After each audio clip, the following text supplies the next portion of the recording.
La mission de ces hommes, protéger le plus grand port militaire d'Europe. On va repartir d'est en ouest en direction de la zone pyrotechnique.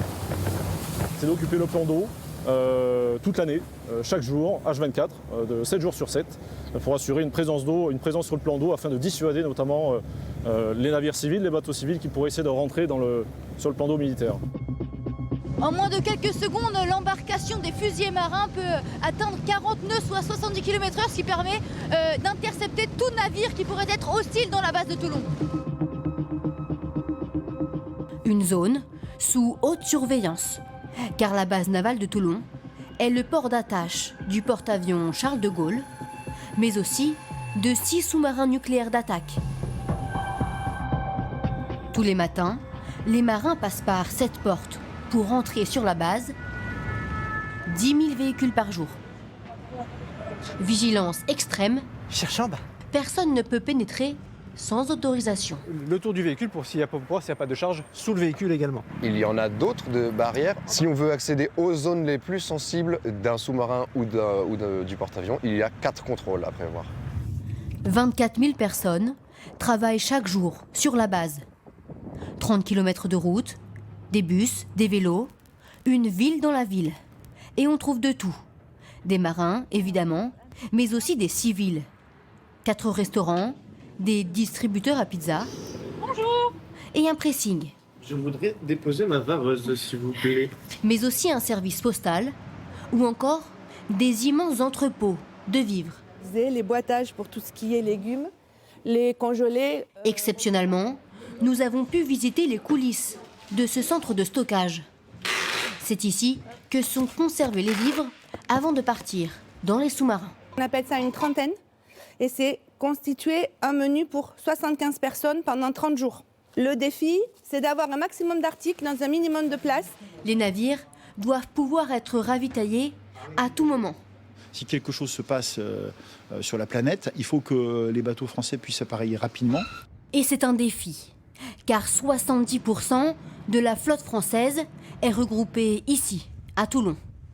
L'une des forces navales les plus puissantes au monde. Le porte-avions Charles de Gaulle, les sous-marins nucléaires d'attaque, les frégates de défense aérienne, les frégates multimissions, les bâtiments ravitailleurs de force, les tout derniers bâtiments qui illustrent très bien la force et la capacité de projection et de puissance de la Marine nationale.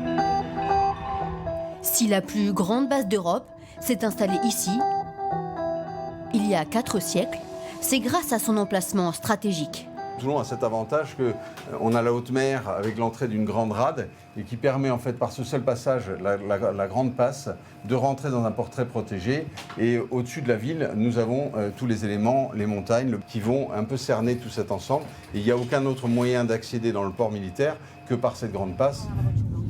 Les navires de guerre, avant de partir en mer, sont ici à quai et ils effectuent des exercices quotidiennement.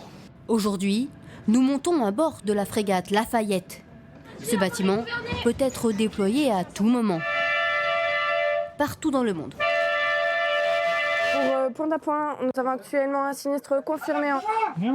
Tous les jours, les marins s'entraînent. Patron, on est complet personnel.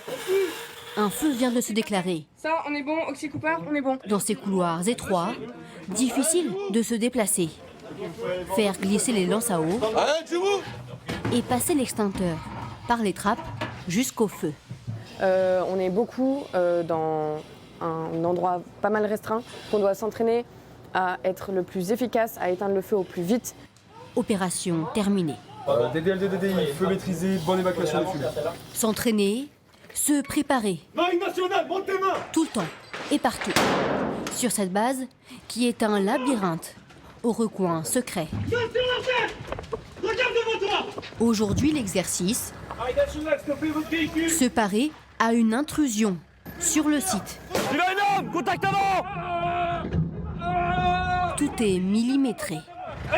Le bataillon de fusiliers marins des Troyas est déployé partout dans le monde, ce qui nous impose un rythme effectivement très engagé en train d'entraînement, qui sont prêts à toute éventualité, en tout temps et en tout lieu.